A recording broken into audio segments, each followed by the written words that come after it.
ամսի մեջ ձեր ամենքի աղոթները նեղավ,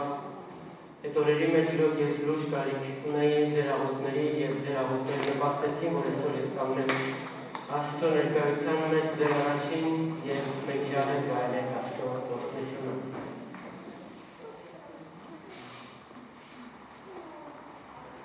2014 թվին, երբ որ ես առանձնացած էի Աստծո հետ, ես ունեմ այսպես սովորություն, որ ամեն տարի ապրիլ ամիսը առանձնանամ Աստծո հետ ու այդ տարվա առանձնացված օրերի մեջ օգուս մեջ խոսքեր գալի, աղոթքեր գալի ու ես գլում էի խոսքերն ու աղոթքներն այսօր որ Տեր ես ուզում եմ տեսնեմ իմ հայոց աշխարհը քո հզոր հովանու ներքո ուզում եմ տեսնեմ այդ աշխարհը փրկված, ապահովված ու պաշտպանված, ուզում եմ տեսնեմ իմ հայոց աշխարհն ամբողջությամբ փրկագնված եւ Քրիստոսի արքայության մեջ քո գահին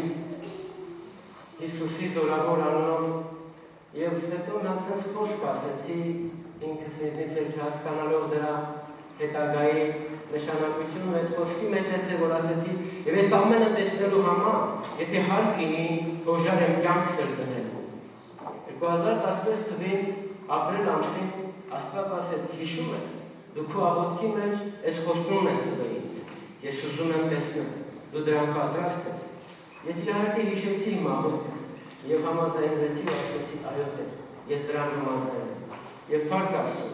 ձեր աղոթքների շնորհիվ մեր հայոց աշխարհն իրականում փրկագնված է մեր հայոց աշխարհն իրականում պահպանված է դուք մտածում եք որ մենք մի փոքր երկիր ենք բայց Աստծո ձեռքի մեջ ենք դուք մտածում եք որ մենք մեծ հնարավորություն չունենք բայց Աստծո հնարավորությունները մեզ են պատկանում որովհետև Արարած երկիրն ամբողջությամբ հենց ինքը կարգարանից վերցված Աստծո հովանու ներքո է եւ Աստծո ծրագրերի մեջ Փառք Աստծուն այսօրվա համար այդ օրերի մեջ մենք ունեցանք Աստծո լիակատար օրհնությունը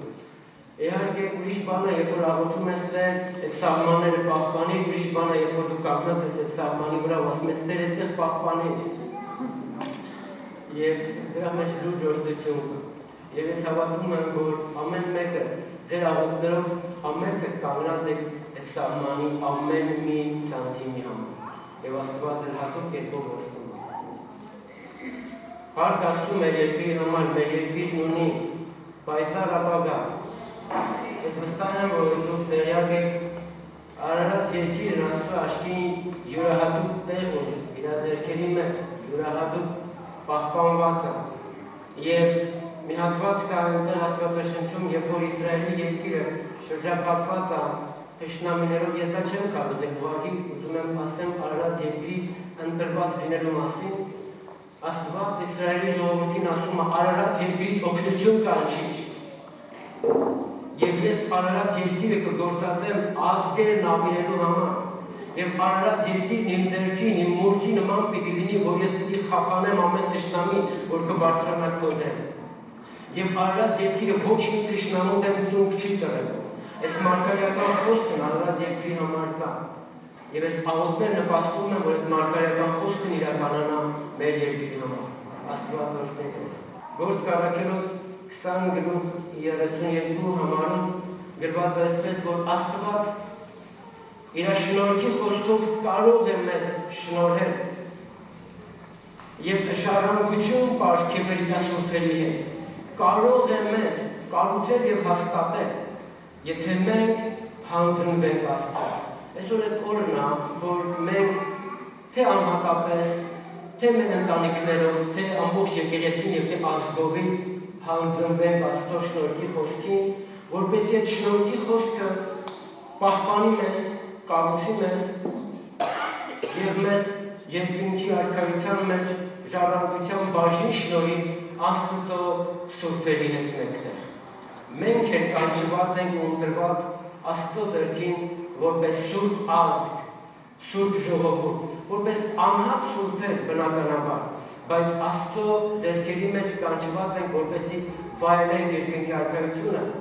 5 տակարանից սկսած, բոլոր այն սուրբերի, որոնց դու գիտես եւ ինչ որտեղ երանություն ես տալիս։ Դու դրանց հետ մաս ու բաժին ունես ժառանգելու երկնքի արքայությունը։ Դա Աստծո շնորհքի խոսքի միջոցով է տեղի ունենում։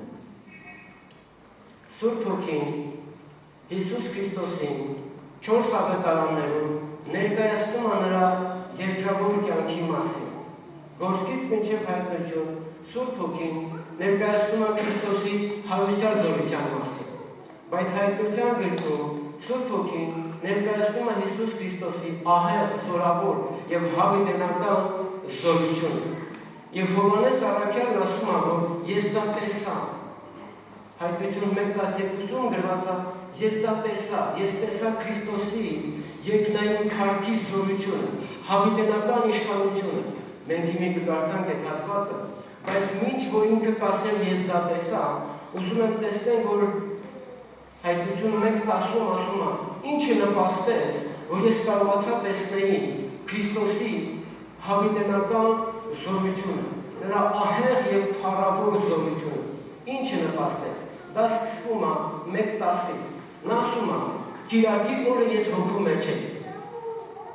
Եկեղեցին, իրականում Աստծո փառքը տեսնելու համար ես ու դու Կիրակի օրը պիտի հոգու մեջ լինենք, ամեն։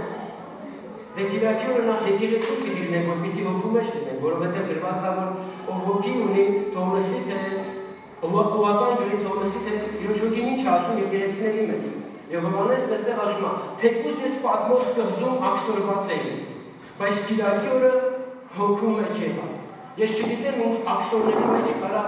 Աստծո մարդը հայտնվի։ Ես չգիտեմ ինչ կապանքների մեջ ես դու հայտնվել, բայց մեկ բան գիտեմ։ Եթե դու Կիրակի օրը լինես, դու անպայման հոգու մեջ կհայտնվես։ Գիտես, Աստվածաշունչն ասում է, որ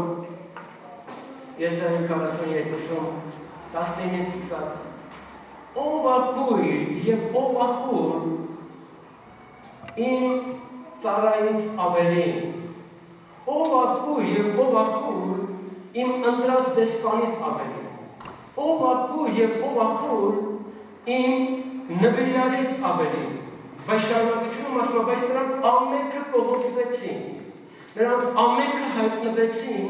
փոստերի մեջ, գուբերի մեջ, կալանավայրում, որովհետև չուզեցին իմ ճանապարհների մեջ գնալ։ Գիտես, ապահովագրված չի մարդը, երբ որ դառնում է հավատացյալ։ Բրոնի անաշ չի իր տեղը, երբ որ մարդն ընդունում է Քրիստոսին։ Մենք տեսնում ենք Աստվածաշնչում, որ մարդը կարող լինի Աստծո ծառան, նրա ուղարկած դեսպանը, նրա նվիրյալը, բայց միևնույն ժամանակ լինի կույր ու խուր եւ կողոպտվի ու հափշտակվի ու հայտնված լինի որոշակի գալանքի վայրերում։ Բայց գիտենք, որ Հիսուս Քրիստոսը եկավ, որպեսզի փնտրի եւ փրկի ամեն մի կորածի։ Ամեն։ Եվ հիմի Հովհաննեսն ասում է, որ լինելով Կիրակի օրը, լինելով հոգու մեջ, ես լսեցի նրա ձայնը, որ հողի ձայնի պես է, հիշեք, որ տեսնելու համար նախ լսել ապել, որովհետև Հիսուսն ասում է, զգուշ եղեք, թե ինչպես եք լսում։ Ամեն։ Եվ եթե մենք ուզում ենք տեսնել Աստծո մեծագույն փառքը, երկնային զորությունը, ահեղ ու հավիտենական իշխանությունը, նախ եւ առաջ լինենք Կիրակի օրը, լինենք հոգու մեջ եւ մեր հոգու ականջը բացենք նրա փողի ձայնին։ Դա խորհուրդն է Սուրբ Հոգու ձայնին։ Փողը դա Սուրբ Հոգու ձայնն, ամեն։ Եվ հետո ասում է, երբ որ լսեցի նրա խոսքը, ես ընդունեցի նրա խոսքը, հնազանդվեցի նրա խոսքին եւ հոշարվեցի նրա կամքը կատարելու։ Բարիս բուն իմաստով ինքն ասում է, որ ես իմ սիրտս բացեցի ամբողջությամբ նրա առաջին եւ հոշարվեցի նրա կամքը կատարելու, որովհետեւ նա ասում է. «Այն ինչ որ տեսնում ես գրի», եւ Հովհաննես պատրաստվեց գրելու, այսինքն տեսնում ենք նրա հնազանդությունը։ Եվ եթե կան մարդիկ, որոնք ուզում են տեսնել ոչ միայն Քրիստոսի երկրավոր կյանքը, ոչ միայն նրա հավիտյան զորությունը, այլ նրա երկնային եւ հավիտենական ահեղ փառքի իշխանությունը, զորությունը, եկեք որ լինենք հոգու մեջ, եկեք որ մեր ականջը բացենք նրա խոսքի ձայնին, եկեք որ մենք ընդունենք նրա կենթանի փառավոր խոսքը եւ հանձնվենք նրա կամքին։ Ամեն։ Եվ 1:12-ում ինքն ասում է. ես տեսա։ Շատ արագ կարդանք այդ հատվածը, որ ինչ է ասում թե Հովհաննեսը ես տեսա։ Հայտնություն 1:12-ից 17-ը։ Ես տեսա 7 ոսկե աշտանակ, որոնց կենտրոնում Աստծո որդին էր կանգնած։ բջնավոր պատմության հագած, նրա գլխի մոտ ոսկի գոտի կապած, նրա գլխի մազերը սպիտակ բուրդի և ձյունի պես էին, նրա աչքերը կրակի բոցի պես էին, նրա ոտքերը հնոցի կրակից կարմրած բղնձի պես էին, նրա ձայնը շատ ջրերի ձայնի պես էր, և նա իր աջ ձեռքում 7 աստղեր ուներ, նրա բերանից երկսայր սրած սուր էր դուրս գալիս, նրա երեսը արեգակի պես քայլում էր և ճառագում զորությունով, և երբ որ ես այս ամենը տեսա, մեղրի պես վայր ընկա նրա ոտքերի առաջին, և նա իր աջ ձեռքը մեկնեց և կպավ ինձ և ասեց. մի վախեցիր, ես եմ ալֆան և օմեգան, առաջինը և վերջինը։ Մենք տեսնում ենք այստեղ իրականում, որ Հովհաննեսը ոչ միայն տեսավ ու վայելեց Քրիստոսի երջավոր կյանքի ընթացքը, նրա հավիտյան զորությունը, այլ նա մի բան տեսավ, որ շատերս իրականում փակակում են լինել այդ վիճակի մեջ։ Ուզում եմ հիշենք, որ տեսնելուց առաջ ինքը հոգու մեջ էր և իր ականջը բաց էր Սուրբ Հոգու ձայնին և իր սիրտը պատրաստ էր հնազանդվելու այդ խոսքին։ Ամբողջ այս հատվածը կետարկեք դետալ անցնելու հնարավորություն չունենք ժամանակի առումով։ Մենք այս հատվածները մեր մոտ դիտարկել ենք շատ հզոր ու թարավոր խոսքերս կան, բայց կաշխատեմ որոշ կետերի վրա կենտրոնանալ, օրինակ հենց ջրաքակալի վրա։ Աստվածաշունչն ասում է, որ առաջի անգամ ջրաքակալի մասին Աստված խոսում է Ելից գրքի 25 գլուխ 31-34-ում, որտեղ Աստված պատվիրում է Մովսեսին և ասում. մաքուր ոսկուց, կարող ես ասել մաքուր ոսկին, մաքուր ոսկուց մի ջրաքակալ կառուցիր, և այդ հատվածում էսպես ասում. այն պիտի լինի մի ամբողջություն, և նրա վրա պիտի տաշված լինի, կերտված լինի 4 նշանի կորիզներ և նշանի ծաղիկներ։ Նշանին դա առաջի պտուղն է Իսրայելի, այսինքն այս 4 կետերը, 4 կորիզները խորհրդանշում են Քրիստոսի քարապատի ծառայությունը երկրի վրա, որպես հզոր թագավոր, որպես կատարյալ մարդ, որպես հավիտենական ծառա և որպես կատարյալ Աստված։ Եվ ծաղիկները սա Քրիստոսի ներկայացնում է որպես Աստծո առաջնեկը, որպես ջրաքակալ։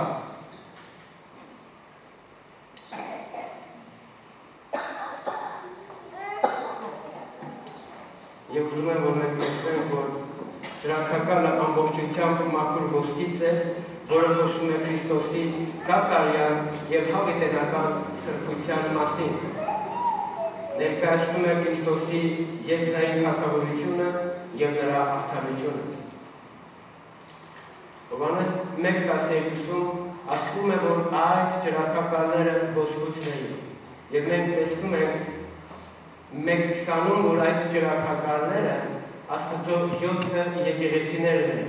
7 թիվը ևս խոսում է Աստծո կատարելության մասին, Քրիստոսի կատարելության մասին, բայց ուզում եմ նկատես, տեսնելով, որ այն մեկ ջրաքակալը, որը խորհրդանիշն է Հիսուս Քրիստոսի, առաջի անգամ ջրաքակալը պատրաստվեց ընդամենը մեկը, բայց Հայտնության գրքում Հովհաննեսն ասում է, ես տեսա 7 ջրաքակալներ, որոնք 1:20-ն ասում է, դա Աստծո եկեղեցիներն են և ընդ որում նույնպես ոսկուց, դա խորհրդանշում է, որ Քրիստոսը լինելով աստվածային բնության մեջ ուներ մարդկային բնություն, եկեղեցին լինելով մարդկային բնության մեջ ունի աստվածային բնություն, և Աստծո աչքին եկեղեցին մաքուր ոսկուց է պատրաստված։ Ամեն։ Սա հրաշալի է, որպեսզի մենք տեսնենք Աստծո գործը եկեղեցու մեջ։ Ուզում եմ տեսնես, մինչ որ Հովհաննեսը կտեսներ Աստծո փառքի զորությունը, Քրիստոսի հավիտենական իշխանությունը, նա պիտի որ տեսներ առաջի հերթին Աստծո եկեղեցին, որը ամբողջությամբ ոսկով է, Աստծո աչքին։ Ես չգիտեմ քո աչքին, քո եկեղեցին ինչպիսին է, բայց ես մեկ բան գիտեմ, որ Աստծո աչքին իր եկեղեցին մաքուր ոսկոցն է, և ունի մարդկային և աստվածային բնություն, ինչպես որ Քրիստոսն ուներ աստվածային և մարդկային բնություն։ Ամեն։ Երից 27-20-21-ում Աստված Մովսեսին պատվիրում է ասելով. Իսրայելի որդկանցը իմ ժողովրդին պատվիրիր, որ նրանք մաքուր ծեծված զիթենու յուղ բերեն, որպեսզի ճրագակալը միշտ վառը մնա, որը դրված է խորանում վկայության տապանակի առաջին վարագույրի դրսի կողմից։ Աստված պատրաստելով ճրագակալը Երից 25-ում, 27-ում հոգատանում, որ այդ ճրագակալի լույսը չմարի, եւ այդ ճրագակալը պիտի որ դրված լիներ վկայության տապանակի առաջին վարագույրի դրսի կողմում, որպեսզի գիշեր ու ցերեկ լույս տա Աստծուն մոտենալու համար, մեզ համար ճանապարհը բացելու համար։ Բայց ուզում եմ նկատես, որպեսզի այդ ճրագակալը գիշեր ու ցերեկ իր լույսը չմարեցնե,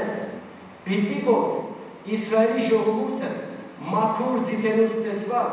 յուղ բերեր քահանային, որպեսզի քահանան ամեն առավոտ եւ իրիկում այդ ճրագակալի մեջ յուղ ավելացներ։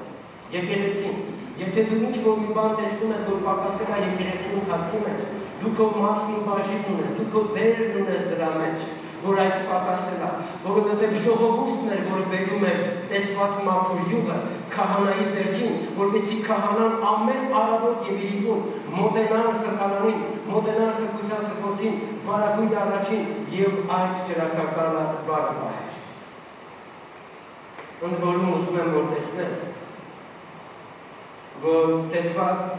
ձիթենուց եղող յուղը դա խորհրդանիշն է Հիսուս Քրիստոսի, որ Գեթսեմանում ձիթենյաց սարի վրա Հիսուսը հոժարական հանձն առավ, Աստծո առաջին գալով ու ասել, թող քո կամքդ լինի Հայր, ես պատրաստ եմ ծեծվելու, անարգվելու, նախատվելու, չարչարվելու, խաչի վրա մահանալու, միայն թե որ այդ ճրագակալի լույսը չմարի։ Եվ հիմի ես ու դու ունենալով Քրիստոսից եկած փրկագնումը, արյան շնորհիվ, որին մենք այսօր հաղորդակից ենք լինելու, ընդունած լինելով ներումն ու ազատագրությունը, բժշկությունն ու ապահովությունը, մաս ու բաժին ունենալով երկինքի արքայության հետ Աստծո բոլոր սուրբերի հետ մեկտեղ, ինչպիսի մոտեցում ունենք Աստծուն եւ եկեղեցու մեջ։ Գիտեք, գրված է, որ Ռեֆտացիները Աստծուն իրենց նվիրվածությունը ցույց տալու համար եկեղեցուն ծառայում էին Աստծո ժողովրդին։ Եթե մենք համաձայն ենք, որ մենք բերենք այդ յուղը, որպեսզի ճրագակալը չմարի, ուրեմն անկախ նրանից ով ես դու, ինչ կարգավիճակում ես դու, ինչ հոգևոր ծառայության ու պաշտոնակատարության մեջ ես դու, Աստված ակնկալի ունի քեզանից։ Բեր քո յուղը եկեղեցին, որպեսզի այդ ճրագը շարունակաբար լուսավորի սրբության սրբոցի ճանապարհը։ Ամեն։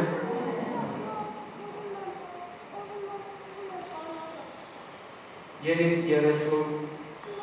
գլուխ 7-ից 8 համարները գրված է, որ քահանան նորից ամեն օր առավոտյան եւ երեկոյան ճրագակալը միշտ վառը պահի։ Ձիթենուց ծեծված յուղի միջոցով, որը բերում էր ժողովուրդը։ Եվ ամեն անգամ, որ քահանան մոտենա այդ ճրագակալի յուղն ավելացնելու, հունք ծխի Աստծո առաջին։ Դա հաճելի պատարակ է Եհովային եւ հավիտենական կանոն։ Ամեն օր, ամեն անգամ ուզում եմ գիտենաս, որ դու որպես քահանա ես կանչված Աստծո առաջին։ Դու ամեն օր պիտի մոտենաս այդ ճրագակալի լույսը վառելու համար եւ ամեն օր ու ամեն գիշեր ու ցերեկ դու պիտի խնկարկություն անես Աստծո առաջին։ Եվ գրված է դա է Աստծո ընդունելի պատարակը եւ հավիտենական կանոնը Աստծո առաջին։ Սա է առաջնահերթ ծառայությունը, որպես հավատացյալ, որպես քահանա մեր պաշտոնակատարությունը պիտի անենք Աստծո համար։ Եկեղեցու մեջ։ Ամեն։ Ես վստահ եմ, որ դու հայտնաբերում ես քո ինչպիսին լինելը և չես հայտնվում դատապարտության մեջ,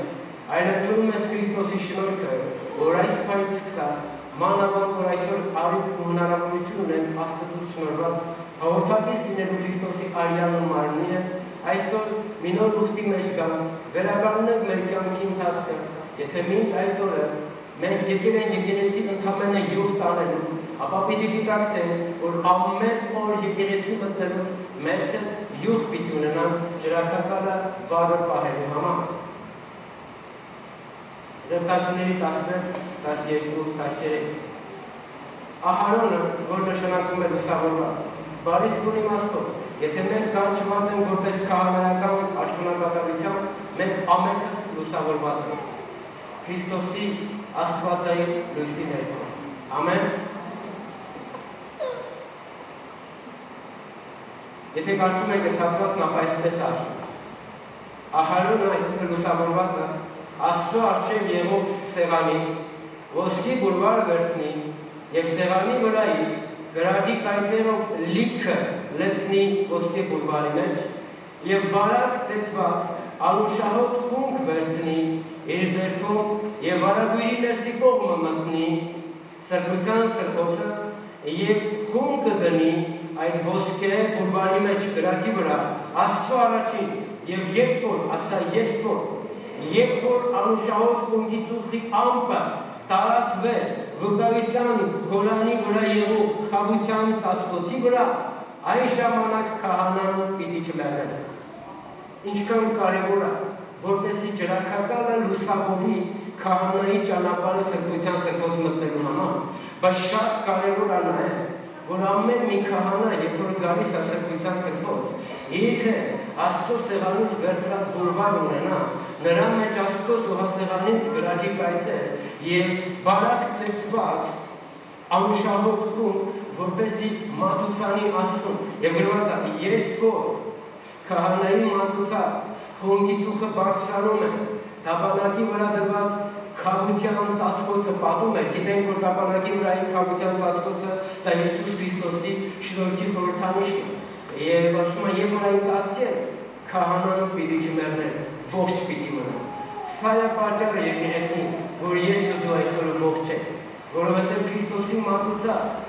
այդ խնկարկությունը ոսկե բուրվարի մեջ, սա մեր ողջության, փրկության ապահովությունն է, բայց միևնույն ժամանակ փրկված և ներված լինելով հանդերձ, ես ու դու ունենք պաշտոնակատարություն Աստծո առաջին։ Ուզում եմ իմանալ, որ Աստծո առաջին պաշտոնակատարությունը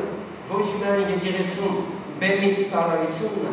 այլ քո ներքին կյանքի մեջ է Աստծո առաջին ունեցած քո սուրբ ու պատվական ծառայությունը, քո ներքին կյանքի մեջ, գիշեր ու ցերեկ,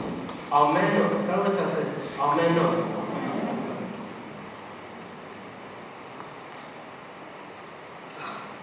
Ուրեմն Աստծո առաջին ողջ մնալու համար շատ կարևոր է, որ ջրակակալը միշտ վառը լինի, լույսը միշտ լինի, բնականաբար յուղը պիտի լինի, որպեսզի ջրակակալը վառվի, և շատ կարևոր է, որպեսզի Աստծո առաջին դրված սեղանից բուրվարը վերցնենք, կայծերը վերցնենք գրակի և խունկը մատուցելու նրան, եթե ուզում են, որ ես ու դու ողջ մնանք Աստծո առաջին։ Բարակ ծեծված անուշահոտ յուղը դա խորհրդանշում է Քրիստոսի հավիտենական մեջդժնավոր զոհը, որ անուշահոտ կատարակ մատուցեց Աստծո առաջին մեր մեղքերի քավության համար, և Աստվածաշունչն ասում է, որ նա մեռավ մեր մեղքերը քավելու և հարություն առավ մեզ արդարացնելու համար։ Ամեն։ Ուրեմն Աստծուն մոտեցող ամեն մի անձնավորություն պիտի իր սրտի մեջ, իր կյանքում գիտակցի և ընդունած լինի Քրիստոսի հավիտենական զոհը Աստծո առաջին, ինչի համար եղավ, ընդունած լինի նրա սրտի մեջ, որն էլ Աստծո ամենահաճելի պատարագն և հավիտենական կանոնը։ Առանց Քրիստոսի Աստծուն մոտեցող ամեն մի անհատ պիտի զարկվեր։ Եթե դու բնականաբար գիտեք, Երես գրքի 20 գլխի մեջ Աստծո 10 պատվիրանները եւ երբ որ հերթականությամբ կարդում ես այնտեղ 10 պատվիրանները լուրջ խոսքեր են, օրենքի խոսքեր, երկրորդ օրինակ 33-ի 2-ում ասում է, որ Աստված հայտնվեց իր ժողովրդին օրենքի կրակով։ Եվ երբ որ խոսվում է 10 պատվիրանները, անմիջապես 10 պատվիրանների փոխանցումից հետո Աստված Մովսեսին ասեց. Մովսես, այս ամենից հետո, այս ամենից սա շատ կարևոր է, որ իմ ժողովուրդը զոհասեղան շինի, գիտակցելով, որ որևիցե մեկը չի կարող երկրագնդի մեջ գտնվի, որպեսզի կարողանա պահպանի 10 պատվիրանները։ Սրա համար հենց այդտեղից իսկ արդեն Աստված ցույց տվեց մարդկանց, թե որը կարող լինի Աստծո առաջին կանգնելու մարդու արդարությունը, հնարավորությունը, եթե ոչ Քրիստոսի զոհը։ Եվ դա պիտի լիներ հողի սեղանից։ Հողի սեղանը խոսում է մարդկային բնության մասին։ Եվ ներկայացնում է Ադամի հին բնությունը, որը հողից ստեղծվեց։ Եվ հետո շարունակությունում ասում է, եւ եթե հողի սեղանից հետո քարով զոհասեղան շինես, այդ քարին երկաթի գործիք չկպցնես։ Գիտես ինչի, որովհետև Աստված չի ուզում, որ մենք որպես քարեր մարդկային միջամտություն ցուցաբերենք, որպեսզի Աստծուն հաճելի լինենք։ Եվ եթե մենք ընդամենը առաջի Ադամի բնությունով ենք Աստծո զոհասեղանի մատուցանում, դա շարունակի խոսել մեր նախկին բնության մասին։ Բայց խոսքն ասում է, որ քարից շինես։ Քարը խոսում է այդ մասին, որ մենք արդեն ամենքս որպես կենդանի քարեր դարձած ենք Աստծո համար սուրբ հոգու տաճար։ Ամեն։ Ուրեմն հողից դեպի քար։ Եվ բնականաբար այս քարը ոչ թե շինության մասին է, այլ մենք որպես անհատներ կենդանի քարեր ենք Աստծո առաջին։ Եվ գրված է, որ այդ քարի վրա ընդհանրապես երկաթի գործիք չբանեցնես։ Ուզում եմ իմանաս, որ տվյալ հատվածում, որ մենք կարդացինք, որ սեղանի վրայից գրակի կայծեր էր վերցնում քահանան, բնականաբար դա Սուրբ Հոգու գրակն է, սեղանը տվյալ դեպքում դա եկեղեցին է, ոսկե գուլվարը դա քո անհատականությունն է, եւ քավության ծածկոցը բնականաբար դա Քրիստոսն է եւ իր փրկագնով արյունը, որով մենք այսօր ձեռք ենք բերում աստվածային բնություն։ Ամեն անգամ մասնակից լինելով Քրիստոսի արյանն ու մարմնին, գրված է մեկանում ենք Քրիստոսի հետ։ Հիշենք, որ ջրաքակալը պատրաստվում է, պիտի այն լիներ մեկ ամբողջություն, ոչ թե տարբեր մասերից իրար միացված, այլ մեկ ամբողջություն։ Եկեղեցին Քրիստոսի հետ մեկ ամբողջությունը։ Ամեն։ Հայտնություն 1:3-ում գրված է եւ այն ջրաքակալների մեջ տեսա Աստծո որդուն, որ կանգնած էր նրանց կենտրոնում։ Մենք տեսանք, որ այդ ջրաքակալը դա եկեղեցիներն էին, Աստծո 7 եկեղեցիները, որոնք ունեին Աստծո բնությունը, ոսկուց պատրաստված, բայց միևնույն ժամանակ այստեղ առաքյալն ասում է, որ տեսա, որ Աստծո որդին կանգնած էր ճիշտ այդ 7 եկեղեցիների ճիշտ կենտրոնում։ Այո, խոսքն ասում է, որ Քրիստոսն է եկեղեցու հիմքը, Քրիստոսն է եկեղեցու գլուխը, բայց մենք տեսնում ենք, որ պիտի չհամատեսենք Քրիստոսին որպես եկեղեցու նպատակակետ տեսնելու։ Եկեղեցու կենտրոնում պիտի լինի Քրիստոսը։ Եվ Հովհաննեսն ասում է, ես դա տեսա։ Եվ եթե մենք ուզում ենք տեսնել, առաջինը նորից անդրադառնանք այդ քայլերի Կիրակի օրը, հոգու մեջ լինելը, մեր ականջները նրա առաջին նրա խոսքին բացելն է։ Ամեն։ Հովհաննեսն ասում է, որ ես տեսա նրա կենտրոնում լինելը, որը խոսում է այն մասին, որ Հիսուսը մտահոգված է այսօր է, երկինք գնալուց հետո Հիսուս չի դադարել եկեղեցու համար մտահոգվելուց։ Ինքն այսօր է հոգ անում, որ եկեղեցին լինի պաշտպանված, ապահովված, որ եկեղեցին Աստծո աչքին որպես ոսկի գնահատվի։ Վերցնում Քրիստոսին եկեղեցու կենտրոնից եւ անկախ նրանից եկեղեցին ինչպիսին է, եկեղեցին կգործնի իր դիրքը, դերն ու նշանակությունը Աստծո առաջին։ Ամեն։ Եվ եկեք համաձայնվենք, որ ուղղակի այսպես իմիջալուց չէր այն ինչ որ Հովհաննեսը տեսնում էր, որովհետև Հիսուսը այս տեսիքից հետո գիտենք, որ մի ամբողջ հզոր ու զորավոր գիրք գրեց Հովհաննեսը տեսիքից հետո, որի մեջ մենք այսօր դարեց դար շարունակաբար փնտրում ենք եւ տեսնում ենք, որ դեռ ընդամենը այու բերի մեջ ենք։ Եվ մնացածը միգուցե երկնքում իմանանք, դեռ շատ բաներ այդտեղ են հայտնի չի։ Բայց ամեն ինչ սկսվեց դրանից, որ Հովհաննեսը տեսավ Աստծո որդուն 7 եկեղեցիների կենտրոնում։ Որտեղ ես դու տեսնում Աստծո որդուն, սիրելի քույրս եւ եղբայրս։ Քո թիկունքում, քո անցյալում, քո ներկայում, թե քո գալիքի մեջ։ Աստված ուզում է որ նա լինի քո կյանքի կենտրոնում եւ ոչ միայն որպես հյուր, այլ որպես Տեր ու Թագավոր։ Հայտություն 1:13-ում Հովհաննես շարունակում է եւ ասում է, որ այդ 7 ոսկե ճրագակալների մեջ կանգնած Աստծո որդի Հիսուս Քրիստոսը մի շքեղ պատմուճանով պատված է, իր շքեղ պատմուճանը հագած էր։ Շքեղ պատմուճանը խորհրդանշում է այն մասին, որ Հիսուս Քրիստոսը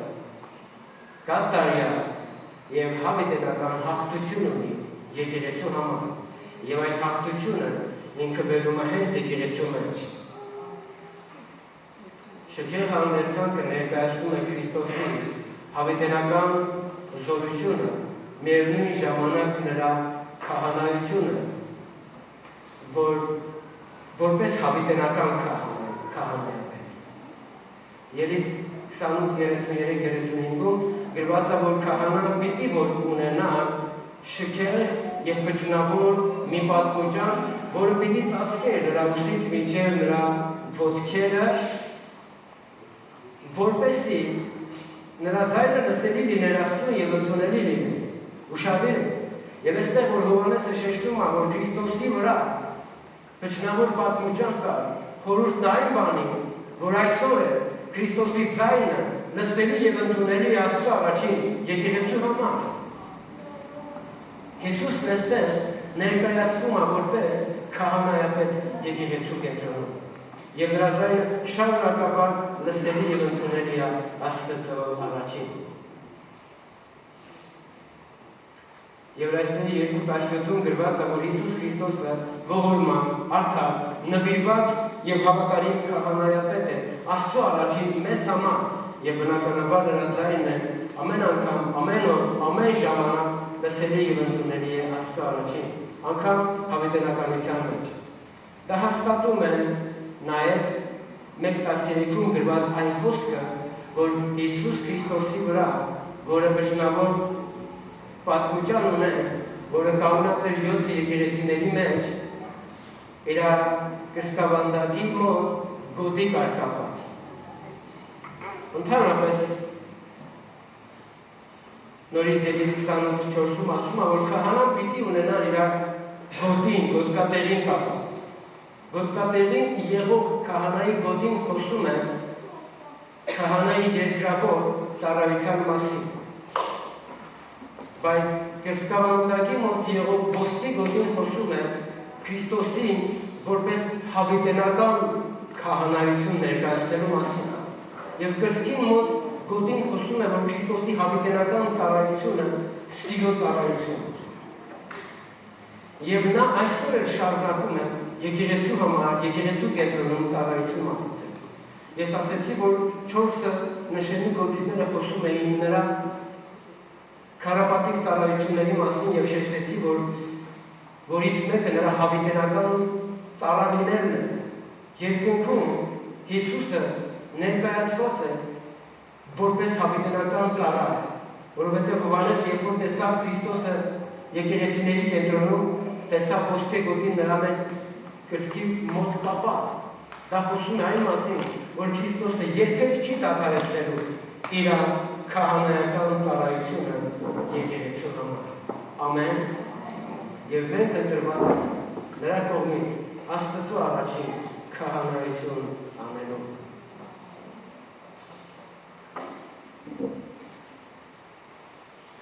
Տասնվեցը համարը, մեկի 16-ը հայտություն, 1:16, ուղղակի որոշ բաներ վաստուղեն 15 այդ 16 համարին, եւ ասում է, ես տեսա նրա երեսի փայլը, Ես տեսա նրա երեսի փայլը, ես շատ սիրում եմ այս հատվածը, որ արևի պես լուսավորում է և զորությունով ճարակում է։ Դանիելը նույն բանն ասում 16-ում, ասում է, որ նրա երեսի փայլը կայծակի փայլի երևույթի պես է։ Եվ Հովհաննեսն ասում է, ես տեսա նրա երեսի փայլը։ Դա խոսում է նրա աներևակայելի լույսի մասին, նրա անմաչելի և զարմանահրաշ լույսի մասին, նրա անմատույց և անմերձանալի լույսի մասին։ Կարող ենք այս հատվածը կարդալ առաջի Տիմոթեոս 6:16-ում, որ ասում է, և հենց այդ լույսի մեջ ինքը Աստված մեզ կանչեց։ Գիտես, ոչ ոք մարդկայինորեն չէր կարող այդ լույսին մոտենալ։ Ոչ ոք մարդկայինորեն չէր կարող այդ լույսը իր կյանքի մեջ ունենալ և ինքը այդ լույսի մեջ հայտնվել, բայց Աստվածաշունչն ասում է, որ ինքն Աստված մեզ իր շնորհքի դիվիզիոնով Քրիստոսի ավետարանի շնորհիվ կենդանի խոսքի միջոցով և իր գիտության փառքի գիտության միջոցով մեզ կանչեց այդ զարմանահրաշ լույսի մեջ։ Սա հրաշալի չի արդյոք,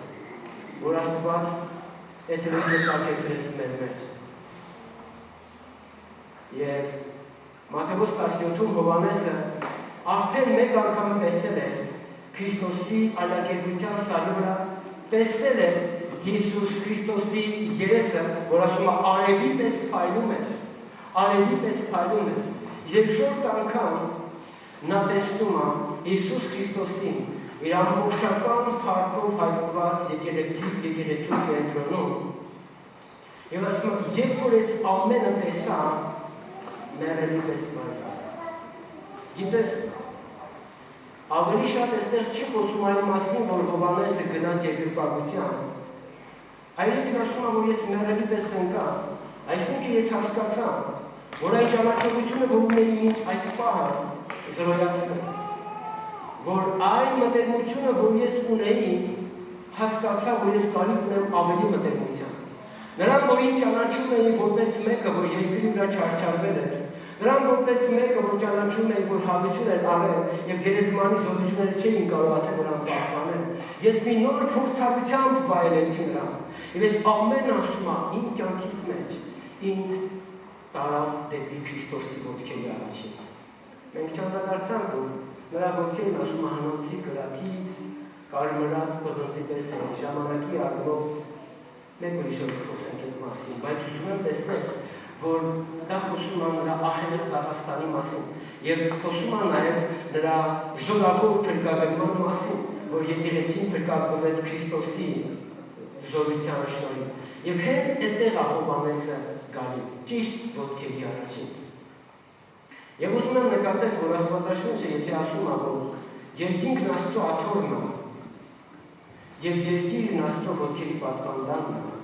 ես ասացի, որ երկրի վրա Քրիստոսին ներկայացնողը դա եկեղեցին է, որպես աստվածային բնությունով։ Ամեն։ Մենք այնտեղ պիտի հանդիպենք Քրիստոսին մի նոր փորձառությունով, այնտեղ պիտի ճանաչենք նրան մի նոր ճանաչողությունով և ձեռք բերենք մի նոր հաղորդակցություն Հիսուս Քրիստոսի հավիտենական, ահեղ և զորավոր փառքի հետ։ Ամեն։ Եվ խոսքն ասում է, որ 17 համար, երբ որ ասում է, ես մեռելի պես վայր եկա, ասում է, որ Աստծո որդին, որն ուներ փչնավոր պատմուճան,